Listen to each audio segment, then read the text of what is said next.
கிடைக்காம அவன் தேட ஆரம்பித்தான். காடு மலை எல்லாம் சுற்றி அலைஞ்சான். பல வருஷங்கள் தேடினான். அழுத்து போயிட்டான். கடைசியில் அவனுக்கும் வயசாகிட்டுது. கடைசியில் தன்னுடைய சொந்த ஊருக்கே திரும்பி போய்கிட்டு இருந்தான். அங்கே ஒரு மரத்தடியில் அவன் தேடிக்கிட்டு இருந்த குருநாதர் கிடைச்சார். யார் அவருன்னா, 30 வருஷத்துக்கு முன்னாடி வழி சொல்லி கொடுத்தாருல அதே பெரியவர். அவருக்கு இப்போ 30 வயசு அதிகமாக இருந்தது. அதே மரம். அன்னைக்கு பெரியவர் சொன்ன அடையாளம் இப்போ பொருத்தமாக இருந்தது. இப்போ அந்த பெரியவர் சொன்னார், சரியாக வந்து சேர்ந்துட்டேன், வா, உனக்காக தான் நான் இவ்வளவு காலமும் காத்துக்கிட்டு இருந்தேன் அப்படின்னாரான். என்ன சொல்கிறீங்கன்றிருக்கான். 30 வருஷத்துக்கு முன்னாடி என்கிட்ட வந்தியே, அப்போவே என் காலம் வந்து முடிஞ்சு போயிருந்தது. அப்போவே என்ன உனக்கு அடையாளம் தெரியல, அதனால் இவ்வளவு காலம் உனக்காக காத்துட்ருக்கும்படி ஆகிட்டுது அப்படின்னாரான். ஐயா, அப்போவே நீங்கள் சொல்லியிருக்கலாமே, இதுதான் 30 வருஷம் கழித்து நீ சந்திக்க போகிற இடம், நான் தான் உன்னுடைய குரு அப்படின்னு சொல்லியிருக்கலாமே அப்படின்ட்டுருக்கான். அந்த பெரியவர் சிரிச்சுக்கிட்டே இதுக்கு பதில் சொன்னாராம், நான் எவ்வளவோ விவரமாக தான் சொன்னேன், நீ சரியாக புரிஞ்சிக்கல. காரணம், அப்போது நீ போதுமான அளவுக்கு பக்குவம் பெற்றிருக்கவில்லை. அதனால் புரியும் சக்தி இல்லாமல் போயிட்டுது. அப்போது 30 ஆண்டு காலம் நீ அலைஞ்சி தெரிஞ்சிருக்கிற, அது காரணமாக இப்போ உனக்கு அந்த பக்குவம் வந்துட்டுது. அதனால தான் அடையாளம் காண முடிஞ்சது, நானே உன்னுடைய குரு அப்படின்னாராம். இதிலேருந்து என்ன தெரியுதுன்னா, ஆன்மீகத்தில் மாணவனாக சேர்றதுக்கு கூட ஒரு பக்குவத்தன்மை தேவைப்படுது. ஒரு பெரிய ஞானி, அவர்கிட்ட சீடனாக இருக்க ஒருத்தன் வந்தான். எதிரில் நின்னான். ஞானி அவனை வெகு நேரம் உற்று பார்த்தார். அப்புறம் சொன்னார், சீடனாக இருக்கிறது ரொம்ப சிரமம்னார். நான் தயாராக இருக்கிறேன்னா.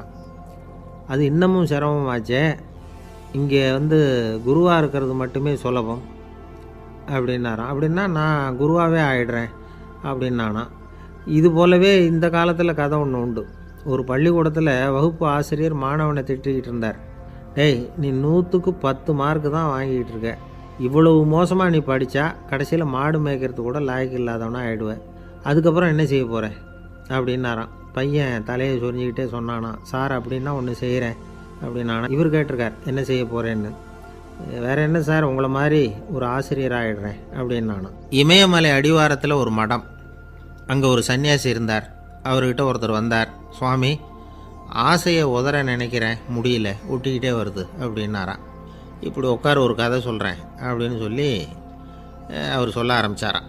அவர் சொன்ன கதை என்னென்னா, ஒரு ஊரில் ஒரு ஆள் இருந்தான். அவன் பேர் குப்புசாமி. அவங்ககிட்ட எப்பவும் ஒரு பழைய தொப்பி இருக்கும், விடவே மாட்டான். அதனால் அவனை எல்லோரும் தொப்பி சாமி அப்படின்னு தான் கூப்பிடுறது வழக்கம். ஒரு புது தொப்பி வாங்கிக்கப்படாதாப்பா அப்படின்னு நண்பர்கள்லாம் சொல்லி பார்த்தாங்க. பணத்துக்கு எங்கே போவேன் அப்படின்னு விட்டானான். பணம் வச்சுருக்கான், செலவு பண்ண மனசு வரல. மகா கஞ்சன். பழைய பாட்டில்கள்லாம் வாங்கி விற்றுக்கிட்டு இருந்தான்.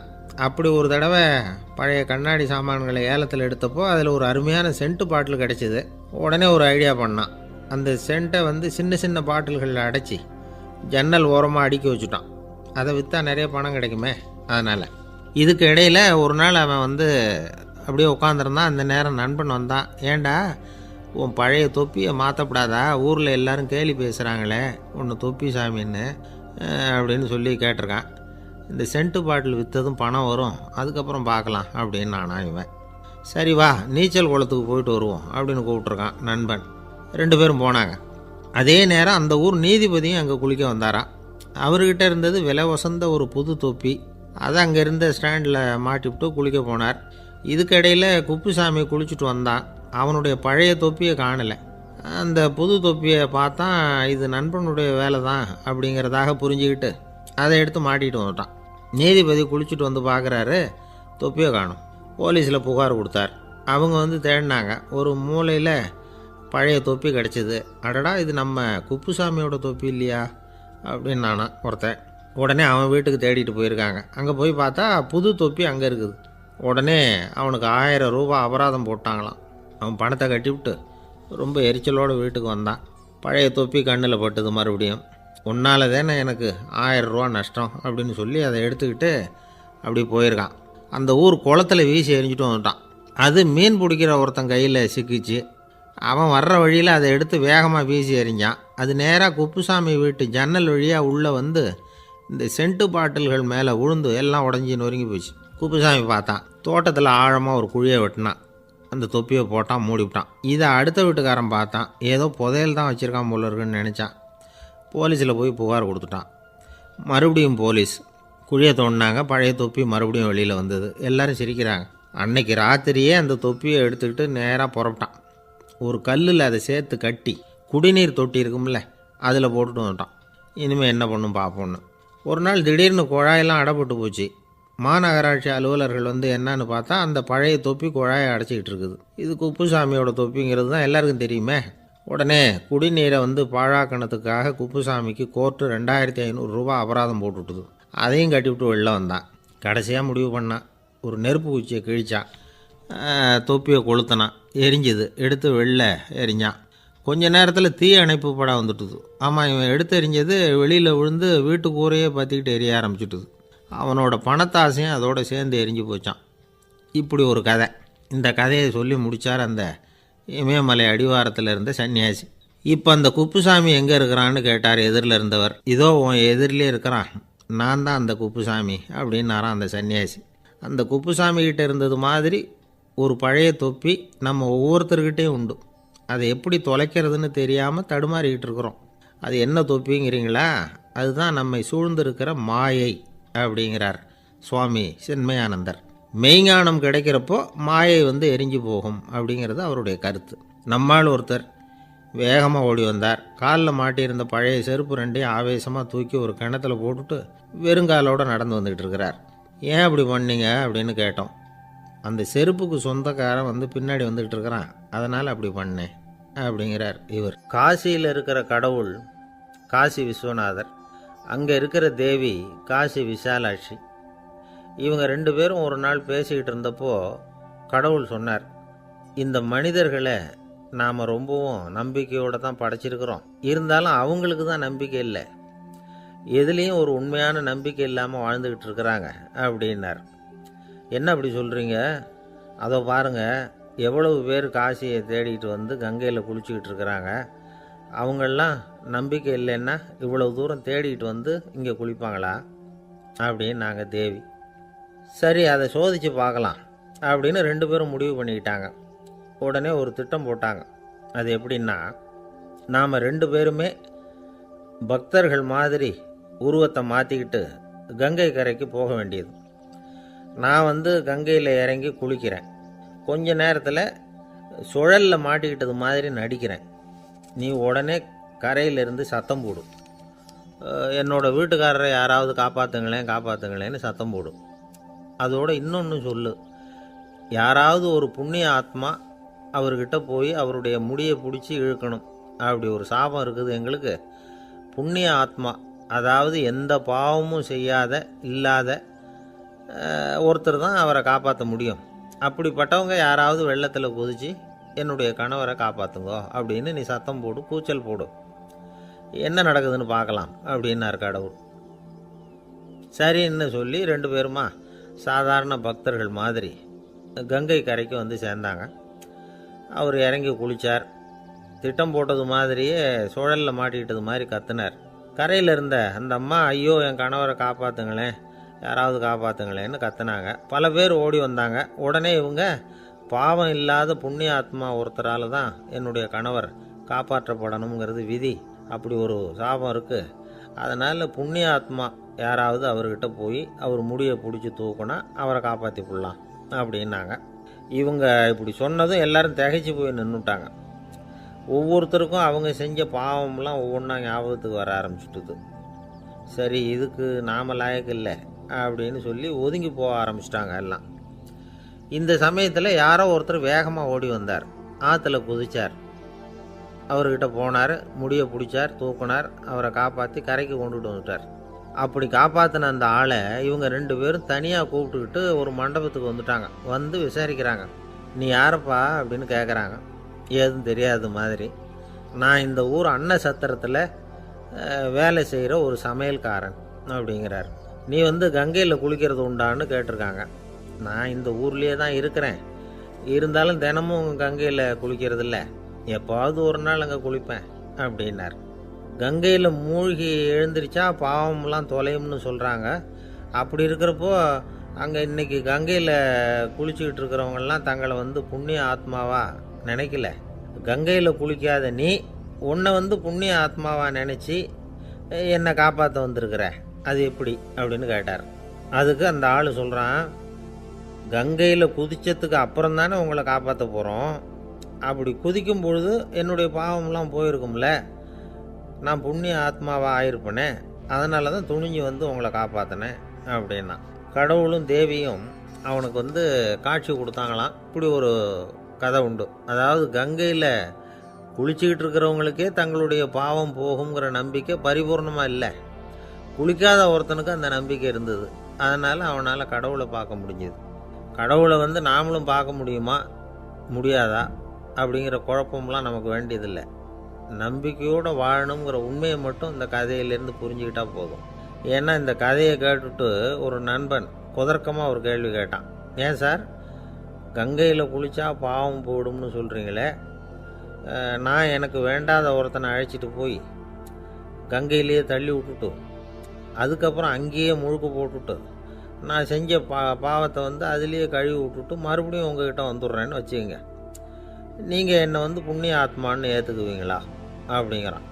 ஆள் கொஞ்சம் ஆசைந்தான், நம்மளே அங்கே அழைச்சிட்டு போனாலும் போயிடுவான். வாழ்க்கையில் சில சந்தர்ப்பங்களில் நாம் வந்து சில அவமானங்களை சந்திச்சே தீர வேண்டியிருக்கு. என்ன பண்ணுறது, காலம் அப்படி. அவமானப்படுறவங்க உடனே அடங்கி போயிடுறது தான் உலக வழக்கம். அவமானப்பட்டால் உடனே சீறி எழறவங்களும் உண்டு. ஆனால் அதையே ஒரு சவாலாக எடுத்துக்கிட்டு முன்னுக்கு வர்றவங்களும் சில பேர் இருக்கிறாங்க. அவங்க ரொம்ப அபூர்வம். இன்றைக்கி மனோதத்துவ நிபுணர்கள்லாம் என்ன சொல்கிறாங்க தெரியுமா? அவமானப்பட்டுட்டா உடனே அடங்கி போயிடக்கூடாதான். அதையே ஒரு சவாலாக எடுத்துக்கிட்டு மனசில் ஒரு வைராக்கியத்தோடு முயற்சி பண்ணினா வாழ்க்கையில் எல்லாரும் முன்னேறலாம். அவமானங்கிறத நாம் வந்து வைராக்கியமாக மாற்றிக்கணும். அதுதான் வெற்றிக்கு வழி. ராமர் வந்து இந்த பூமியில் பிறந்ததே ஒரு வைராக்கியத்தினால தான் சார் அப்படின்னார் ஒருத்தர். எப்படிங்க அது அப்படின்னு கேட்டேன். அவர் சொன்னார், தசரதருக்கு ராமர் வந்து குழந்தையாக வந்து பிறக்கணும், அப்போ தான் இங்கே இருக்கிற கஷ்டங்கள்லாம் நீங்கும் அப்படின்னு சர்வ லோகமும் எதிர்பார்த்துக்கிட்டு இருக்குது. ஆனால் அவர் எப்போ வந்து பிறப்பார் அப்படின்னு யாருக்கும் தெரியல. அந்த காரியம் சீக்கிரம் நடக்கணுமே, அதுக்கு என்ன பண்ணுறது? நாரதர் வந்தார் ஒரு நாள் தசரதரை தேடி. தசரதா, உனக்கு ஒரு செய்தி தெரியுமான்னு ஆரம்பித்தார். அவர் எப்பவும் இப்படித்தானே ஆரம்பிக்கிறது வழக்கம். என்ன விஷயம்னு கேட்டார் தசரதர். தசரதா, நீ அடிக்கடி உன்னோட தேரில் ஏறிக்கிட்டு தேவலோகத்துக்கு போகிற, அங்கே போகிற வர்ற எல்லாம் பண்ணிகிட்ருக்க, எல்லாம் சரி. தேவலோகத்துலேயும் உன்னை நல்லபடியாக தான் வரவேற்கிறாங்க. தேவேந்திரன் உன்னை பிரியமாக அழைச்சிட்டு போய் தன்னுடைய அரியாசனத்திலேயே தனக்கு பக்கத்திலேயே உட்கார வைக்கிறான். நீயும் சந்தோஷமாக உட்காந்து பேசிவிட்டு வந்துடுற. ஆனால் நீ இங்கே வந்ததுக்கு அப்புறம் அங்கே என்ன நடக்குது தெரியுமா உனக்கு அப்படின்னாரான் நாரதர். என்ன நடக்குது, எனக்கு ஒன்றும் தெரியலையே அப்படின்னாரான் தசரதர். நாரதர்கிட்ட வந்து கிட்டத்தில் வந்து கேட்டிருக்கார், கொஞ்சம் சொல்லுங்கள் என்னது அப்படின்னு. அவர் நெருங்கி வந்தாரான் நாரதரும். மெதுவாக அவர் காதோட காதாக சொன்னாராம். அதாவது நம்ம பாஷையில் சொல்லப்போனால் பற்ற வைக்கிறார். நீ அங்கே தேவேந்திரங்கிட்ட உட்காந்து பேசிவிட்டு வந்த பிறகு நீ அங்கே உட்காந்துருந்த அரியாசனத்தை தண்ணி ஊற்றி கழுவி சுத்தப்படுத்துகிறாங்க. நீ என்ன அந்த அளவுக்கு சுத்தம் இல்லாத ஆளா, தினம் குளிக்காமையாக இருக்கிற அப்படின்னாராம். தசரதருக்கு இது ரொம்ப அவமானமாக போயிட்டுது. அப்படியே செய்கிறாங்க அப்படின்னாராம். ஆமாம், நீ வேணும்னா நான் சொல்கிறது உண்மையா இல்லையா அப்படின்னு சோதனை பண்ணி பார்த்துக்கோ அப்படின்னாரான் நாரதர். உடனே தசரதர் இதுக்காகவே புறப்பட்டு தேவலோகம் போனார். அங்கே வழக்கம் போலவே இவரை கூப்பிட்டு உட்கார வச்சு பேசிக்கிட்டு இருந்தான் தேவேந்திரன். கொஞ்ச நேரம் பேசிக்கிட்டு இருந்துட்டு சரி நான் கிளம்புறேன்னு புறப்பட்டார். சரி, அவனும் வாசல் வரைக்கும் வந்து வழி அனுப்பி வச்சுட்டு உள்ளே போயிட்டான். தசரதர் வெளியில் கொஞ்ச நேரம் மறைஞ்சி இருந்துட்டு மெதுவாக உள்ளே எட்டி பார்த்தார் என்ன நடக்குதுன்னு. நாரதர் சொன்னது உண்மைதான். தசரதர் உட்காந்துருந்த ஆசனத்தை அங்கே 2 தேவர்கள் கழுவி சுத்தப்படுத்திக்கிட்டு இருக்கிறாங்க. தசரதரால் இதை தாங்கிக்க முடியல. அவருக்கு ரொம்ப அவமானமாக போச்சு. நேராக கிடுகிடுன்னு தேவேந்திரங்கிட்டே போனார். நான் உட்காந்துருந்த இருக்கையை சுத்தம் பண்ணுறியே, நான் என்ன அந்த அளவுக்கு பாவியா அப்படின்னு கேட்டார். ரொம்ப கோபமாக கேட்டார். தசரதரே, மனுஷனுக்கு 3 கடன்கள் உண்டு. தேவ கடன், ரிஷி கடன், பித்ரு கடன். இதை தீர்க்காதவன் பாவியாகிறான். இதில் மகனை பெறுவதால் தான் பித்ரு கடன் தீரும். உனக்கு மகன் கிடையாது, அதனால் நீ பாவியாகிற. பாவி உட்கார்ந்துருந்த இடம்ங்கிறதுனால அதை சுத்தம் செய்ய வேண்டியது எங்கள் கடமை அப்படின்னு நானும் தேவேந்திரன். இந்த இடத்துல தசரதருக்கு ஏற்பட்ட அவமானம் ஒரு வைராக்கியமாக மாறிச்சு. தேவேந்திரனே கேட்டுக்கோ, ஒரு மகனை பெற்ற பிறகு தான் இந்த சபையில் மறுபடியும் அடி எடுத்து வைப்பேன் அப்படின்னு சொல்லிவிட்டு போயிட்டாராம். போய் புத்திர காமேஷ்டி யாகம் பண்ணார். புத்திரர்கள் பிறந்தார்கள். இந்த கதையில் உள்ள கருத்து என்னென்னா, தேவேந்திரன் தசரதரை அப்படி அவமானப்படுத்தலைன்னா அவருக்கு இப்படி ஒரு வைராக்கியம் பிறந்திருக்குமா? யோசித்து பார்க்கணும். நமக்கு ஏற்படுகிற சில அவமானங்களையும் வைராக்கியமாக மாற்றிக்குவோம். அப்படி மாற்றிக்கிட்டோம்னா வாழ்க்கையில் முன்னேறலாம். நம்ம ஆளுங்க சில பேர் அவமானத்தை வைராக்கியமாக மாற்றிக்கிறது எப்படி தெரியுமா? நம்மக்கிட்ட ஒரு பையன் சொன்னான், எங்கள் அப்பா என்னை எல்லாருக்கும் முன்னாடி வச்சு திட்டிவிட்டார், பொறுப்பு இல்லாமல் ஊர் சுற்றுறேன்னு சொல்லி அவமானப்படுத்தி விட்டார். இனிமேல் நீ என் முகத்திலேயே முழிக்காதரா போடான்னு வேற சொல்லிவிட்டார். எனக்கு ரோஷம் வந்துட்டுது. அந்த அவமானத்தை வைராக்கியமாக மாற்றிக்கிட்டேன். அன்னையிலேருந்து அவர் முகத்திலேயே முழிக்கிறதில்ல அப்படின்னா. அப்படியான்னு கேட்டோம். ஆமாங்க, அவர் வீட்டில் இல்லாத நேரமாக பார்த்து உள்ள சமையல் கட்டுக்கு போய் சாப்பிட்டுட்டு நைஸாக வெளியில் வந்துடுவேன் அப்படிங்கிறான் அவன். ஜவஹர்லால் நேரு பிரதமராக இருந்த சமயம் அவர் ஒரு தடவை சென்னைக்கு வந்திருக்கிறார். இங்கே சில முக்கிய நிகழ்ச்சிகளில் கலந்துக்கிறதுக்காக வந்திருந்தார். ஆளுநர் மாளிகையில் ஒரு நாள் ராத்திரி தங்கி மறுநாள் புதுடெல்லி புறப்படுறதாக ஏற்பாடு. நிகழ்ச்சியிலெல்லாம் முடிச்சுக்கிட்டு ஆளுநர் மாளிகையில் தங்கியிருக்கிறார். அன்றைக்கு இரவு படிக்கிறதுக்கு ஒரு முக்கியமான புத்தகம் அவருக்கு தேவைப்பட்டது. அந்த சமயத்தில் உலக அளவில் ஒரு முக்கியமான பொருளாதாரம் சம்பந்தமான ஒரு புத்தகம் வெளியாகி இருக்கிற விஷயம் அவருக்கு தெரியும். அந்த புத்தகம் மெட்ராஸுக்கு வந்திருக்குமா, அது இங்கே கிடைக்குமா அப்படின்னு விசாரிச்சிருக்கிறார் நேருஜி. அவர் இப்படி கேட்ட உடனே அங்கே இருந்தவங்கெல்லாம் ரொம்ப பரபரப்பாக செயல்பட ஆரம்பிச்சுட்டாங்க. முக்கியமான இடங்கள்ல எல்லாம் விசாரிச்சிருக்கிறாங்க, அந்த புத்தகம் உங்கள்கிட்ட இருக்கான்னு. சென்னையில் உள்ள கன்னிமாரா நூல் நிலையத்துக்கு எப்படியும் அந்த புத்தகம் வந்திருக்கணும் அப்படின்னு ஒரு நம்பிக்கை. அங்கே விசாரித்தாங்க. அந்த புத்தகம் 2 நாளைக்கு முன்னாடி தான் அங்கே வந்திருக்குது அப்படிங்கிற விஷயம் தெரிஞ்சுது. உடனே எல்லோரும் அங்கே ஓடினாங்க. அவங்களுக்கு இன்னொரு சந்தேகம், புத்தகம் வந்திருக்கு சரி, அது இந்த சமயத்தில் வேறு யாரும் படிக்கிறதுக்கு எடுத்துகிட்டு போயிருக்கக்கூடாதே அப்படிங்கிற சந்தேகம் இருந்தாலும் மனசுக்குள்ளே ஒரு தைரியம். இப்படி ஒரு புத்தகம் வெளிவந்திருக்கிற விஷயமே நேருஜி சொல்லி தான் நமக்கே தெரியும். அதுவும் இல்லாமல் உலக பொருளாதாரம் சம்பந்தமான ஏதோ ஒரு புத்தகம் அது. அதை போய் இந்த நேரத்தில் அவ்வளவு ஆர்வமாக யார் எடுத்துகிட்டு போயிட போகிறாங்க அப்படிங்கிற தைரியம். இந்த தைரியத்தோடு அந்த நூல் நிலையத்துக்கு ஓடினாங்க. புத்தகத்தை தேடினா அது கிடைக்கல, யாரோ எடுத்துகிட்டு போயிருக்கிறாங்க. நேருவுக்கு மட்டுமே தெரிஞ்சிருந்த அந்த புத்தகம் பற்றின விஷயம் சென்னையில் வேற ஒருத்தருக்கும் தெரிஞ்சிருக்குது. உடனே எல்லாரும் பரபரப்பாக அதுக்குன்னு இருக்கிற ரிஜிஸ்டர் இருக்குல்ல, பதிவேடு, அதை புரட்டி பார்க்குறாங்க யார் எடுத்துகிட்டு போகிறாங்கன்னு தெரிஞ்சுக்கிறதுக்காக. எடுத்துகிட்டு போனவங்க அதில் கையெழுத்து போட்டிருப்பாங்கல்ல, அதை பார்த்து யாருன்னு தெரிஞ்சுக்கலாம் அப்படிங்கிறதுக்காக தான் அதை புரட்டுறாங்க. அதோ அந்த புத்தகத்தோட பேர் பக்கத்தில் அதை எடுத்துக்கிட்டு போனவங்க கையெழுத்து உத்து பார்க்குறாங்க எல்லாரும். அதில் போட்டிருக்குது பேர் CN அண்ணாதுரை அப்படின்னு எழுதியிருந்தது. அவர் தான் பேரறிஞர் அண்ணா. நேரு படிக்க விரும்பின ஒரு புத்தகத்தை அதே நேரம் படிக்க விரும்பின இன்னொரு தலைவர் இவர். படிக்கிறதுல அவருக்கு இருந்த ஆர்வத்தை நாம் தெரிஞ்சுக்கணும்னா அதுக்கு எவ்வளவோ சம்பவங்கள் இருக்குது. கடைசி காலத்தில் அவர் அடையாறு மருத்துவமனையில் படுத்திருக்கிறார். அவருக்கு ஒரு முக்கியமான அறுவை சிகிச்சை செய்ய வேண்டியிருக்குது அவசரமாக. அமெரிக்காவிலேருந்து டாக்டர் மில்லர் வந்திருக்கிறார். அவர்கிட்ட கேட்குறார், டாக்டர் நாளைக்கே அறுவை சிகிச்சை செய்ய போகிறீங்களா அப்படின்னு. ஆமாங்கிறார் டாக்டர் மில்லர். நாளைக்கு மறுநாள் செஞ்சுக்கிறேனே அப்படின்னாரான் அண்ணா. ஏன் ஏதாவது நாள் பார்க்குறீங்களான்னு கேட்டிருக்கார். இல்லை, ஒரு புத்தகத்தை படிச்சுக்கிட்டு இருக்கிறேன், அதை நாளைக்குள்ளே முடிச்சிருவேன், அதுக்கப்புறம் நான் இறந்தாலும் கவலை இல்லை அப்படின்னாரான் இவர். அவர் தான் அறிஞர் அண்ணா. சங்ககால நூல்கள்லேருந்து சமீபத்தில் வந்த நூல்கள் வரைக்கும் எல்லாம் அவர் படிச்சிருக்கிறார். ஒரு திருமண விழாவில் அவர் பேசும்பொழுது சொன்ன விஷயம் இது. சங்க காலத்தில் காதலியை மணக்க விரும்புகிறவனுக்கு அவனுடைய தந்தை வீர சோதனைகள்லாம் வைப்பார். போய் புலிப்பல் கொண்டுக்கிட்டு வா, அப்போ தான் என் பொண்ணை கொடுப்பேன் அப்படின்னு சொல்லுவார். காதலன் உடனே காட்டுக்கு போவான், ஒரு புலியை கொன்று அதனுடைய பல்லை கொண்டுக்கிட்டு வருவான். அதை வீர பதக்கத்தில் பதிச்சு அவனுக்கு மாமனார் சூட்டுவார் கல்யாண சமயத்தில். இப்போலாம் காதலன் கிட்ட அப்படி சொல்ல முடியாது. இப்போலாம் காதலன்கிட்ட காட்டுக்கு போய் புலிப்பல் கொண்டுக்கிட்டு வான்னு யாராவது சொன்னால் புலி தான் மாப்பிள்ளையாக வந்து சேரும் அப்படின்னார். ஒரு கடைக்கு போனேன், 5 ரூபா பணத்தை எடுத்து கொடுத்தேன். ஒரு தினசரி பத்திரிகையை கேட்டேன். அவர் உடனே அங்கே அடுக்கி வச்சுருந்த பத்திரிகையில் ஒன்று எடுத்து என் கையில் கொடுத்தார். வாங்கிக்கிட்டேன். மீதி பணத்தை எடுத்தார். அதையும் என் கையில் கொடுக்கணும்ல, கொடுக்கல. எதிரில் இருந்த பலகையில் வச்சு எடுத்துக்க சொன்னார். எப்பவும் அவர் அப்படி தான் பண்ணுவார். நானும் எடுத்துக்கிட்டு வந்துடுவேன். இவர் ஏன் இப்படி பண்ணுறாருங்கிறது எனக்கு ரொம்ப நாளாக ஒரு சந்தேகம்.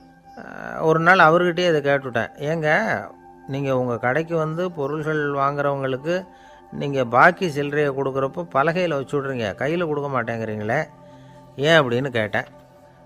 காசை கையில் கொடுத்தா நம்மக்கிட்ட இருக்கிற லட்சுமி போயிடுவா சார் அப்படின்னார். அதாவது பணம் செலவாயிடும் அப்படின்னு அர்த்தமா. இன்னொரு நண்பர், அவர் ஒரு நாள் வழக்கத்துக்கு மாறாக ரொம்ப சோகமாக உட்காந்துருக்கிறார். ஏங்க என்னாச்சு, ஏன் இப்படி கப்பலே கவிழ்ந்தது மாதிரி உட்காந்துருக்குறீங்க அப்படின்னு கேட்டேன். கப்பலே கவிழ்ந்திருந்தா கூட நான் இப்படி கவலைப்பட மாட்டேன் சார், வேற ஒன்று நடந்து போச்சுன்னார். என்னன்னு கேட்டேன். என் உச்சந்தலையில் பள்ளி ஒன்று விழுந்துட்டுதுன்னார். அதுக்காகவா இப்படி அப்படின்னு ஆச்சரியப்பட்டேன். ஆமாங்க, பள்ளி உச்சந்தலையில் விழுந்தால் பலன் என்னன்னு பஞ்சாங்கத்தில் பார்த்தேன், மரணம்னு போட்டிருக்கு அப்படின்னு சொல்லிவிட்டு அவர் தொடர்ந்து கவலைப்பட ஆரம்பிச்சிட்டார். இப்படியும் ஒருத்தர், என் கூட வேலை பார்க்குற ஒருத்தர் எப்படி தெரியுமா, தினமும் வலது காலை வச்சு தான் ஆஃபீஸுக்கு உள்ளே நுழைவார். என்னைக்காவது தவறுதலாக இடது காலை வச்சு உள்ளே வந்துட்டார்னா அன்னைக்கு பூரா மனசு சங்கடப்படுவார், எந்த வேலையும் சரியாக ஓடாது. கேரம் போர்டு ஆடுற ஒருத்தர் எப்போ ஆட உட்காந்தாலும் ஸ்ட்ரைக்கரை கை தவறி கீழே விழுற மாதிரி பண்ணி அதுக்கப்புறம் அதை எடுத்துக்கிட்டு ஆட உட்காருவார். ஏன்னா எப்போவும் ஒரு தடவை நிஜமாகவே அது கை தவறி கீழே விழுந்திருக்குது. அன்னைக்கு பிரமாதமாக ஜெயிச்சுட்டார். உடனே ஒரு முடிவுக்கு வந்துட்டார், கை தவறுனா லாபம் அப்படின்னு. அதுக்கப்புறம் அதையே பழக்கமாக்கிக்கிட்டார். பூனை குறுக்க போனால் சகனம் சரியில்லைன்னு நினைக்கிறவங்க உண்டு. ஆனால் ஒருத்தர் எப்படி தெரியுமா, அவர் வெளியில் கிளம்புற சமயம் பக்கத்து வீட்டு ரேடியோவில் மியாவ் மியாவ் பூனை குட்டின்னு பாட்டு சத்தம் கேட்டால் கூட போதும், சகனம் சரியில்லைன்னு பிரயாணத்தை கேன்சல் பண்ணிவிடுவார். இப்போ இவ்வளவும் எதுக்கு சொல்கிறோம்னா, அளவுக்கு மீறின சகுன நம்பிக்கைகள் இருக்குது பாருங்கள், இதோட பயமும் சேர்ந்துக்கிட்டதுன்னு வச்சுக்கோங்க, இது ஒருத்தருடைய மனநிலையை பாதிச்சிடும். இது உளவியல் நிபுணர்கள் சொல்கிற கருத்து. வாழ்க்கையே தடுமாற வச்சிரும். பாதுகாப்பு இல்லாத உணர்வு, ஒரு விதமான டிப்ரெஷன் மனநிலை, இதெல்லாம் தான் இதுக்கு காரணமாக அமையலாம். சில பேர் காய்கறி நறுக்க கத்தியை கையில் எடுத்தால் கூட நேரம் சரியாக இருக்கா அப்படின்னு பார்த்துட்டு தான் வேலையை ஆரம்பிக்கிறது வழக்கம். அறிவு தான் மனசுக்கு வாத்தியாராக இருக்கணும், அப்போ தான் வாழ்க்கை நிம்மதியாக இருக்கும். அறிவு மனசு சொல்கிறபடியெல்லாம் கேட்க ஆரம்பிச்சுட்டுதுன்னா இடைஞ்சல் தான். ஒருத்தருக்கு 7ஆம் நம்பர் தான் ராசியான நம்பரான், 7ஆம் தேதி தான் எந்த காரியத்தையும் ஆரம்பிப்பாராம். நம்ம ஊர்லேயும் வீடுகளில் பூச்சிகள் வளர்க்குறது உண்டு. ஒருத்தர் வந்தார், எனக்கு 3000 கரப்பாம்பூச்சி அவசரமாக தேவைப்படுது, எங்கே கிடைக்கும்னு கேட்டார். கரப்பாம்பூச்சியா, அது என்னத்துக்குன்னு கேட்டோம். அது வேறு ஒன்றும் இல்லை, நான் குடியிருக்கிற வாடகை வீட்டை காலி பண்ண போகிறேன். வீட்டு சொந்தக்காரர் என்ன சொல்கிறாருன்னா, இந்த வீட்டுக்கு நான் குடி வந்தப்போ எப்படி இருந்ததோ அதே நிலைமையில் விட்டுட்டு போகணும்னு வீட்டுக்காரர் சொல்லியிருக்கிறார், அதனால தான் கேட்டேன் அப்படின்னார். ஒரு தந்தை தன்னோட பிள்ளைய ரொம்ப தைரியசாலியாக வளர்க்கணும்னு ஆசைப்பட்டார்.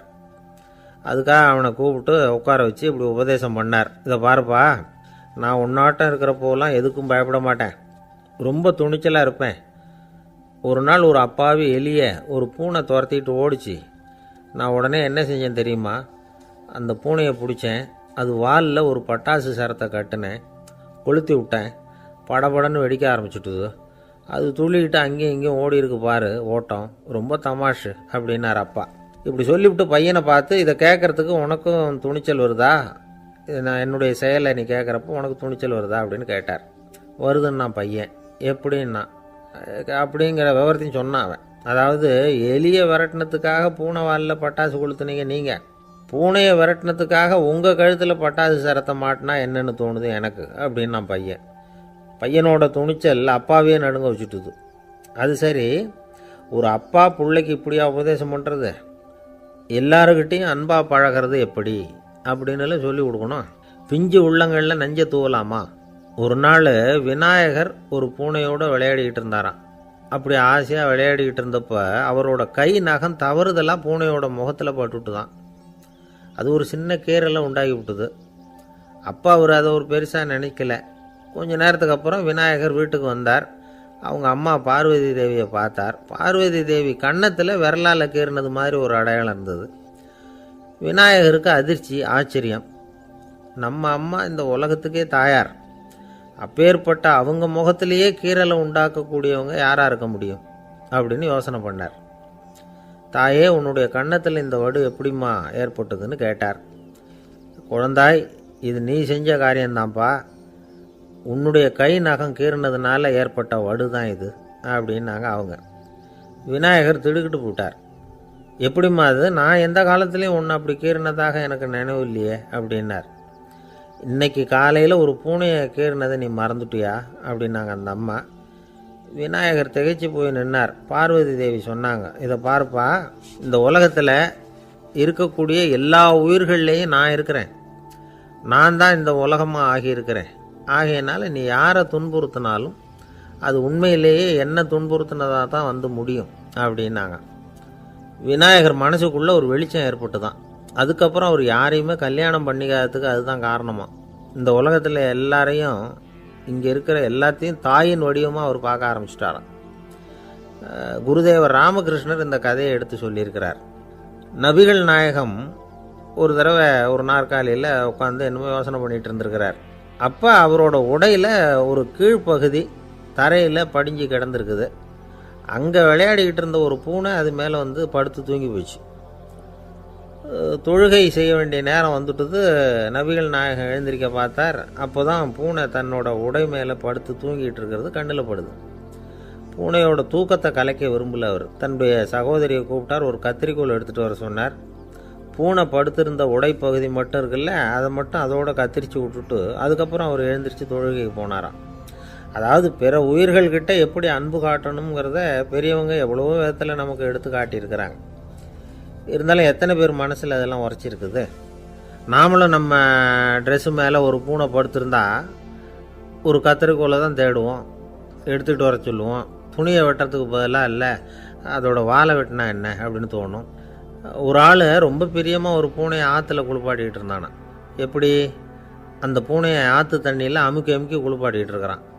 அந்த வழியாக போன பெரியவர் ஒருத்தர் இதை பார்த்தார். இதை பார்ப்பா, பூனையை அது மாதிரி ஆற்று தண்ணியில் அமுக்கி குளிப்பாட்டாத, மூச்சு திணறி செத்து போடும் அப்படின்னு அட்வைஸ் பண்ணார். நீ போய் அவன் வேலையை பார்த்துக்கிட்டு, எனக்கு எல்லாம் தெரியும்னா இவன். சரின்னு அவர் போயிட்டார். கொஞ்ச நேரம் கழித்து அவரே அந்த வழியாக திரும்பி வந்துக்கிட்டு இருந்தார். ஆற்றுல பூனையை குளிப்பாட்டிக்கிட்டு இருந்தவன் அழுதுகிட்டு உட்காந்துருக்கிறான். பக்கத்தில் அந்த பூனை செத்து கிடக்குது. இதை பார்த்தார் பெரியவர்.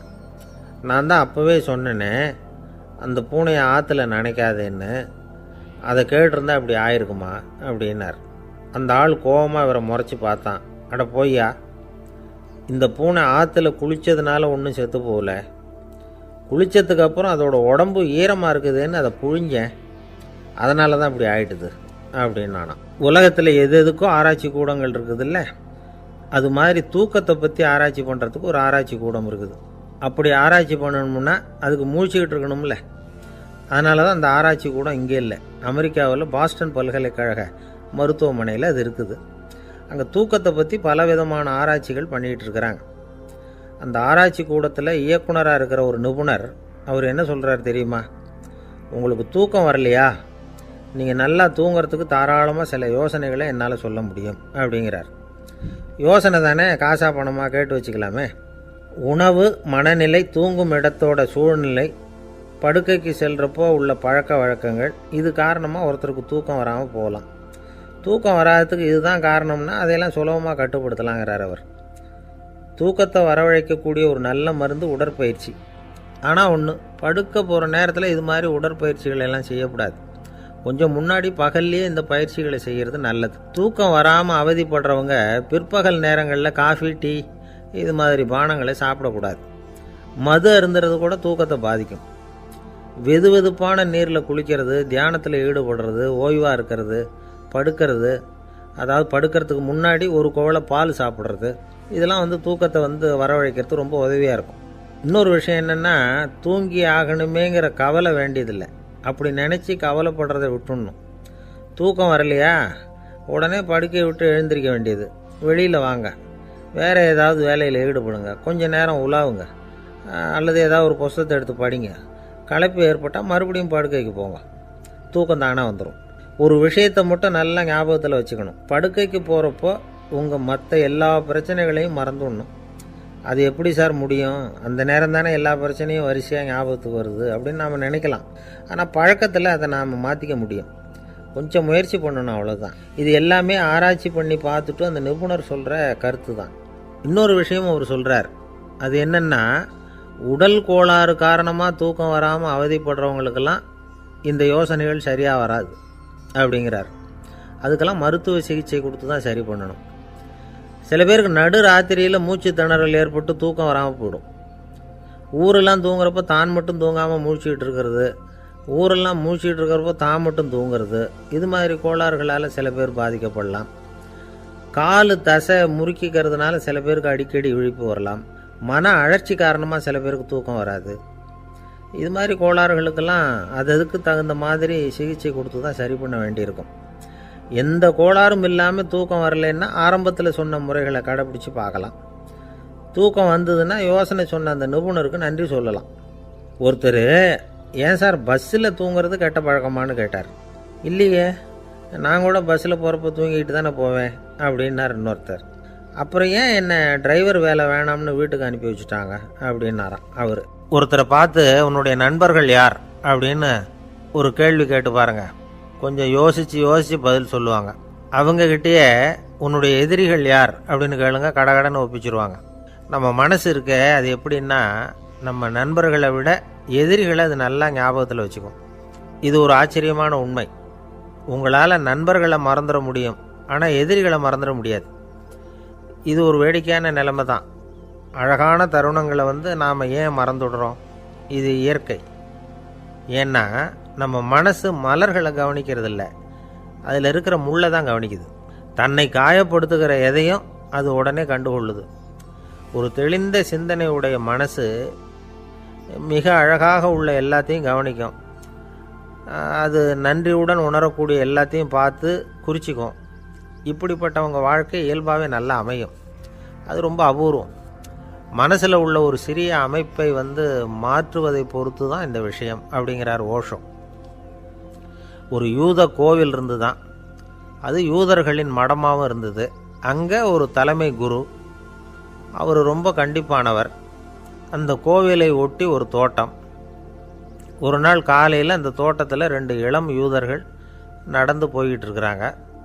காலையில் 1 மணி நேரம், மாலையில் 1 மணி நேரம் அவங்க அந்த தோட்டத்தில் நடக்கிறதுக்கு அனுமதி உண்டு. மற்ற நேரங்களில் அவங்க மத புத்தகங்களை படிக்கணும், பிற விதிமுறைகளை கடைபிடிக்கணும். அந்த 2 பேருமே தொடர்ந்து புகைப்பிடிக்கிற பழக்கம் உள்ளவங்க. ஆனால் கோவில் மடத்தில் இருக்கிறப்போ அவங்க புகைப்பிடிக்க முடியாது, அது கடுமையான குற்றம். சரி, நாம் தோட்டத்தில் இருக்கிறப்போவாவது புகைப்பிடிக்கலாமா அப்படின்னு ஒரு ஆசை அவங்க 2 பேருக்குமே. இருந்தாலும் பயம். இப்படி கேட்டால் மதகுரு என்ன சொல்லுவாரோ அல்லது என்ன செய்வாரோங்கிற பயம். இப்படியே கொஞ்ச நாள் ஆச்சு. ஒரு நாள் இந்த 2 பேரில் ஒருத்தன் ரொம்ப கலங்கி போய் அந்த கோவிலிருந்து வெளியில் வந்துக்கிட்டு இருந்தான். வந்தவன் நேராக தோட்டத்து பக்கம் போனான். அங்கே இன்னொருத்தன் ஆனந்தமாக புகை பிடிச்சிக்கிட்டு இருக்கிறான். அதை பார்த்து தான் இவனுக்கு அதிர்ச்சி. அட கடவுளே, என்ன இது, நீ கேட்காமலே ஆரம்பிச்சிட்டியா அப்படின்னா. இல்லை, நான் கேட்டுவிட்டு தான் ஆரம்பிச்சிருக்கேன்னா அவன். அப்படியா, என்ன மனுஷன் இவர், நானும் தான் கேட்டேன், என்னை கண்ணாபுண்ணான்னு திட்டிவிட்டார். இது என்ன கோவிலா இல்லை நரகமா? உனக்கு புகை பிடிக்கணும்னு ஆசையாக இருந்தால் நரகத்துக்கு போகணும்னு சொல்லிவிட்டார். அது சரி, உன்னை மட்டும் எப்படி அனுமதிச்சார் அப்படின்னு கேட்டான் இவன். அவன் சிரிச்சுக்கிட்டே, நீ எப்படி கேட்ட சொல்லு அப்படின்னா. நாம் இந்த தோட்டத்துக்கு வர அனுமதிக்கப்பட்டிருக்கிறதே ஜபத்துக்காகத்தானே, அதனால் நான் ஜபம் சொல்லும் பொழுது புகை பிடிக்கலாமா அப்படின்னு கேட்டேன். அதுக்கு தான் அவர் சத்தம் போட்டு என்னை அடிக்கவே வந்துட்டார் அப்படின்னா இவன். நீ ஒரு மாதிரியாக கேட்டிருக்க, நான் வேறு மாதிரியாக கேட்டிருக்கிறேன். ஜபம் சொல்லும்போது புகை பிடிக்கலாமான்னு நீ கேட்டிருக்க. ஐயா, புகை பிடிக்கும் பொழுது ஜபிக்கலாமா அப்படின்னு நான் கேட்டேன். அதில் தப்பு ஒன்றும் இல்லை அப்படின்னு பதில் சொல்லிட்டார் அப்படின்னா. ஒரு சிறிய மாற்றம்தான் அது மிகப்பெரிய மாறுதலை ஏற்படுத்தி விட்டது. மனசு நல்ல விதமாக சிந்திக்க ஆரம்பிச்சுட்டுதுன்னா மகிழ்ச்சிக்கு பஞ்சம் இல்லை. ஒரு கஞ்சன் ஆற்றுல விழுந்துட்டான். வெள்ளத்தில் தத்தளிச்சிக்கிட்டு இருக்கிறான். கரையில் நின்ன ஒருத்தர், உன் கையை கொண்டா இப்படி பிடிச்சி இழுத்து கரையில் சேர்த்து விடுறேன்னார். எதையும் கொடுத்து பழக்கம் இல்லாத அவன் கையையும் கொடுக்க மாட்டேன்னுட்டான். இவர் பார்த்தார், உன் கையை கொடுன்னு சொல்கிறதுக்கு பதிலாக நான் என் கையை கொடுக்குறேன் பிடிச்சிக்கோ அப்படின்னார். அவன் கப்புன்னு பிடிச்சிக்கிட்டான், இழுத்து கரையில் போட்டார். ஒரு காலத்தில் பிரஷ்யா அப்படின்னு ஒரு தேசம் இருந்தது. இப்போ ஜெர்மனி இருக்குல்ல, இதோட பெரும்பகுதி ஒரு காலத்தில் பிரஷ்யாங்கிற பேரில் இருந்தது. அப்போ அதுக்கு அரசராக இருந்தவர் மகா ஃப்ரெடரிக், அதாவது ஃப்ரெடரிக் தி கிரேட் அப்படின்னு சொல்லுவாங்க. அந்த ராஜாவுக்கு ஒரு சந்தேகம். நாம் பல வகையான வரிகளை விதித்து வசூல் பண்ணுறோம், அப்படி பண்ணி வருமானம் குறைஞ்சிக்கிட்டே போகுதே, இதுக்கு என்ன காரணமாக இருக்கும்? இதுதான் அவருக்கு ஏற்பட்ட சந்தேகம். ஒரு சமயம் அந்த அரசர் தம்முடைய அமைச்சர்களையும் பிரபுக்களையும் தளபதிகளையும் கூப்பிட்டு ஒரு விருந்து வச்சார். விருந்து முடிஞ்சதும் அவங்கள பார்த்து இந்த சந்தேகத்தை கேட்டார். வரிகள் அதிகமாக விதித்து வருமானம் குறையறதுக்கு என்ன காரணம் அப்படின்னு கேட்டார். பல பேருக்கு இதுக்கு சரியாக பதில் சொல்ல தெரியல. அனுபவசாலியான ஒரு தளபதி எழுந்திருச்சார். அரசே, அது எப்படிங்கிறத இப்போ உங்களுக்கு காட்டுறேன்னார். உடனே ஒரு பெரிய பனிக்கட்டி ஒன்றை தன்னுடைய கையில் எடுத்தார். அதை அப்படியும் எப்படியும் திருப்பி பார்த்தார். அப்புறம் அடுத்தவர்கிட்ட கொடுத்தார். அவரும் அதை அப்படியும் இப்படியும் திருப்பி பார்த்துட்டு அடுத்தபடியாக இருந்தவர்கிட்ட கொடுத்தார். இப்படியே இதை ஒவ்வொருத்தராக பார்த்துட்டு ஒவ்வொரு கையாக மாறி கடைசியில் மன்னர் கைக்கு போய் சேர்ந்தது. மன்னர் கைக்கு அந்த பனிக்கட்டி போய் சேர்ந்தப்போ அது கொஞ்சம் கொஞ்சமாக உருகி ஒரு பட்டாணி கடலை சைஸுக்கு ஆகிட்டுது. மன்னர் யோசனை பண்ணார், வரி அதிகமாக போட்டாலும் வந்து சேர்றது குறைவாக இருக்கிறதுக்கு என்ன காரணம் அப்படிங்கிறது அவருக்கு புரிஞ்சு போச்சு. காலம்தான் மாறிட்டு இருக்கே தவிர இந்த கையூட்டு வாங்குகிற பழக்கம் மாறினதாக தெரியல. இன்னொரு ராஜா இருந்தார். அவர் தன்னுடைய ராஜாங்கத்தில் லஞ்ச ஊழலே சுத்தமாக இருக்கக்கூடாது அப்படின்னு நினச்சார். அவர்கிட்ட பல்வேறு துறைகளுக்கும் பொறுப்பாக இருந்த பல பேரும் ரொம்ப சுத்தமாகவும் நேர்மையாகவும் இருந்தாங்க. ஒரே ஒருத்தர் மட்டும் எல்லார்கிட்டையும் லஞ்சம் வாங்கிட்டே இருந்தார். அவரை வேறு வேறு துறைகளுக்கு மாற்றி பார்த்தாரு. அந்த ராஜா என்னென்னமோ பண்ணி பார்க்குறாரு. எந்த வேலையை கொடுத்தாலும் அதுலேயும் லஞ்சம் வாங்கிறதுக்கு ஒரு வழியை உண்டு பண்ணிக்குவார் அந்த ஆள். ராஜாவுக்கு இது ஒரு பெரிய தலைவலியாக போட்டுது. இவர் என்ன பண்ணுறது, இவருக்கு என்ன வேலையை கொடுக்கறது, கொஞ்சம் கூட லஞ்சம் வாங்கிறதுக்கு சான்ஸே இல்லாத ஒரு வேலையை கொடுக்கணும் அப்படின்னு திட்டம் போட்டார்.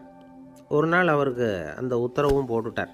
அதாவது அவருக்கு என்ன வேலைன்னா, கடற்கரையில் தான் அவருக்கு ஆஃபீஸ். அங்கேயே இருந்துக்க வேண்டியது. தினமும் எத்தனை கடல் அலை கரையில் வந்து மோதுது அப்படிங்கிறத கணக்கெடுத்து ராஜாவுக்கு தெரிவிக்க வேண்டியது. இதுதான் அவருக்கு வேலை. பேசாமல் அலையை எண்ணிட்டு உட்காந்துருக்கிட்டோம், அப்போவாவது அவர் லஞ்சம் வாங்குகிற சந்தர்ப்பம் இல்லாமல் போயிடும் அவருக்கு அப்படின்னு நினச்சார் ராஜா. இந்த ஆள் கடற்கரைக்கு போய் டியூட்டியில் ஜாயின் பண்ணிக்கிட்டார். ஒரே மாதத்தில் அங்கே சொந்தமாக ஒரு பிரம்மாண்டமான மாளிகை கட்டிவிட்டார். ராஜாவுக்கு இது பெரிய ஆச்சரியமாக போச்சு.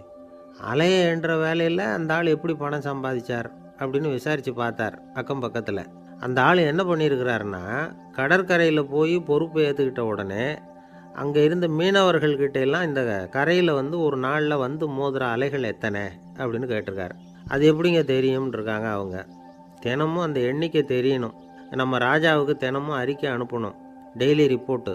தவறுனா நீங்கள் இந்த கடலில் போய் மீன் பிடிக்கிறதுக்கு ராஜாவோட அனுமதி கிடைக்காது அப்படின்ட்டுருக்காரு.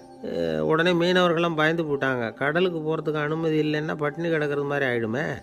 மெதுவாக அந்த ஆளுகிட்ட போனாங்க. காதோட காதாக சொன்னாங்க, ஐயா, எங்களால் வந்து கடல் அலையை வந்து எண்ண முடியாது. தினமும் எங்களால் முடிஞ்சதை உங்களுக்கு பணமாக கொடுத்துட்றோம். நீங்கள் தான் ராஜா கிட்ட சிபாரிசு பண்ணி நாங்கள் தொடர்ந்து மீன் பிடிக்கிறதுக்கு அனுமதி வாங்கி கொடுக்கணும் அப்படின்னு வேண்டிக்கிட்டாங்க. பணம் தினமும் வந்து சேர ஆரம்பிச்சுட்டுது. பதவியில் மற்ற பதவியோட இந்த பதவி எவ்வளவோ மேல் அப்படின்னு நினச்சிட்டான் அந்த ஆள். அது மட்டும் இல்லை, தயவு பண்ணி என்னை இந்த இடத்த விட்டு மாற்றி விடாதீங்க சார் அப்படின்னு வேற கேட்க ஆரம்பிச்சிட்டானா. எனக்கு இது மட்டும்தான் சார் தெரியும், இதை தவிர வேறு எதுவும் தெரியாது அப்படின்னு சொல்லிக்கிட்டே காலம் தள்ளுறவங்க ரொம்ப பேர். அவங்களெல்லாம் கஷ்டப்பட வேண்டியிருக்கும். ஒருத்தர் தன்னுடைய தொழிலில் ரொம்ப கெட்டிக்காரராக இருக்கலாம். அதுக்காக எப்பவும் அதே ஞாபகத்தில் இருந்துக்கிட்டு உலகியல் அறிவு இல்லாமல் இருந்துடக்கூடாது. அது ஆபத்து. இதுக்காக நம்ம தாத்தா பாட்டிலாம் ஒரு கதை சொல்லுவாங்களே, கேள்விப்பட்டிருக்கீங்களா? ஒரு சமயம் ஒரு 4 பேர் சேர்ந்து வெளியூருக்கு பிரயாணம் போனாங்களாம். அந்த 4 பேர் எப்படி தெரியுமா? ஒருத்தர் வந்து வேதாந்தி, இன்னொருத்தர் சங்கீத வித்வான், 3வது ஆள் வைத்தியர், 4வது ஆள் ஜோசியர். இவங்க 4 பேரும் நண்பர்கள். அதனால் சேர்ந்து புறப்பட்டாங்க. வழியில் ஒரு ஊரில் தங்கினாங்க. இருட்டி போச்சு. அதனால் இன்றைக்கி ராத்திரி இங்கேயே தங்கி இருந்துட்டு நாளைக்கு புறப்படலாம் அப்படின்னு தீர்மானம் பண்ணாங்க. சாப்பாட்டுக்கு என்ன பண்ணுறது? அங்கேயே கடத்தெருவுக்கு போய் சாமான்லாம் வாங்கியாந்து சமைச்சு சாப்பிட்லாம்னு முடிவு பண்ணாங்க. 4 பேர் இருக்கிறதுனால ஆளுக்கு ஒரு காரியமாக செய்யலாம் அப்படின்னு வேலையை பிரிச்சுக்கிட்டாங்க. வைத்தியர் வந்து கரிகாய் வாங்க போனார், வேதாந்தி வந்து எண்ணெய் வாங்க போனார், ஜோசியர் வந்து பலசரக்கு வாங்க போனார், சங்கீத வித்வானுக்கு சமைக்கிற வேலை. எல்லாம் சரி, ஆனால் நடந்தது என்ன தெரியுமா? கடைத்தெருவுக்கு காய்கறி வாங்க போனார்ல வைத்தியர், அங்கே போய் மார்க்கெட்டில் பார்த்தார். ஒவ்வொரு கறிகாயாக எடுத்து பார்த்தார். இது பித்தம், உடம்புக்கு ஒத்துக்காது, இது வாயு, உடம்பு ஒத்துக்காது அப்படின்னு ஒவ்வொன்றா தள்ளினார். கடைசியில் ஒன்றுமே தேரல, வெறுங்கையோடு திரும்பி வந்துக்கிட்டு இருக்கிறார். எண்ணெய் வாங்க போனார் வேதாந்தி, அவர் ஒரு தொன்னையில் எண்ணெயை வாங்கினார். பேசாமல் அதை எடுத்துகிட்டு வர வேண்டியது தானே, முடியல. அவருடைய வேதாந்த மூளை சிந்திக்க ஆரம்பிச்சுட்டுது. இந்த தொன்னைக்கு எண்ணெய் ஆதாரமா, அல்லது எண்ணெய்க்கு தொன்னை ஆதாரமா அப்படிங்கிற ஆராய்ச்சியில் இறங்கினார். என்னாச்சு தெரியுமா? அப்படி கவுத்து பார்த்தார். வாங்கின எண்ணெய் பூராவையும் வழியில் கொட்டிவிட்டு வெறும் தொன்னையோடு வந்து சேர்ந்தார். பலசரக்கு வாங்க போனார் ஜோசியர். அவர் ஒரு வழியில் பார்த்தாரு. வழியில் வந்தவங்களெல்லாம் அங்கங்கே ஒரு மரத்தடியில் உட்கார வச்சு அவங்களுக்கெல்லாம் ஆர்வம் சொல்ல ஆரம்பிச்சிட்டார். அப்படி ஒவ்வொருத்தராக சொல்லி முடிச்சுட்டு கடத்தருக்கு போய் சேர்ந்தார். இவர் அங்கே போய் சேர்றதுக்குள்ளே ரொம்ப நேரம் ஆகிட்டுது. கடையெல்லாம் பூட்டிவிட்டு போயிட்டாங்க. என்ன செய்கிறது? அவரும் வெறுங்கையோடு திரும்பி வந்து சேர்ந்தார். சரி, இவங்க கதை தான் இப்படி ஆச்சு. அங்கே சமைக்கிறதுக்காக உட்காந்துருந்தார் சங்கீத வித்வான். அவர் கதை என்னாச்சு தெரியுமா? அங்கே அவர் அடுப்பை பற்ற வச்சு ஒலையை கொதிக்க வச்சார். அதாவது ஒரு பானையில் தண்ணியை ஊற்றி அடுப்பில் வச்சார். அது கொதிக்க ஆரம்பிச்சிது. தண்ணி கொதிக்கிற சத்தம் இருக்குதுல்ல, அது இவருக்கு தாளம் போடுறது மாதிரி இருந்தது. ஒரே குஷி, பாட ஆரம்பிச்சிட்டார். பாடிக்கிட்டே உற்சாகமாக கையில் இருந்த கரண்டியால் அந்த பானையில் தட்டினார், தாளம் போடுறதா நினச்சிக்கிட்டு. அவ்வளவுதான், பானை பட்டுன்னு உடஞ்சி போச்சு. தலையில் கையை வச்சுக்கிட்டு அவரும் உட்காந்துட்டார். எந்த தொழில் தெரிஞ்சாலும் சரி, அதை புத்திசாலித்தனமாக பயன்படுத்த தெரியலன்னா ஆபத்து தான். அதுக்காக தான் இந்த கதை. ஒரு பஸ்ஸு டிரைவர் ரொம்ப கெட்டிக்காரரு. பஸ்ஸை ரொம்ப திறமையாக ஆபத்து இல்லாமல் ஓட்டினதுக்காக பரிசுலாம் வாங்கினவர். அவரே ஒரு படகு ஓட்டுறதுக்காக அழைச்சிட்டு போயிருக்கிறாங்க, மோட்டார் படகு. அதையும் ரொம்ப திறமையாக தான் ஓட்டிகிட்டு போயிருக்கிறாரு. நடுக்கடலில் போனதும் படகு நின்று போச்சு. மோட்டாரில் ஏதோ கோளாறு. என்ன செய்யலாம் அப்படின்னு அந்த டிரைவரை கேட்டிருக்கிறாங்க படகுல இருந்தவங்கெல்லாம். அப்போ அவர் சொன்னாராம், கவலைப்படாதீங்க, ஒன்றும் பிரச்சனை இல்லை, எல்லோரும் கொஞ்சம் கீழே இறங்கி பின்னாடி தள்ளுங்க, மோட்டார் ஸ்டார்ட் ஆகிடும் அப்படின்னாராம். ஒரு ஊரில் ஒரு இளைஞன் இருந்தான். ஒரு நாள் அவன் ஒரு குருவை தேடிக்கிட்டு புறப்பட்டான். ஊரை விட்டு வெளியில் போனான். போகிற வழியில் ஒரு காடு. அந்த காட்டில் ஒரு மரத்தடியில் ஒரு பெரியவர் உட்காந்துருக்கிறார். அமைதியாக மௌனமாக அவர் அமர்ந்திருக்கிறார்.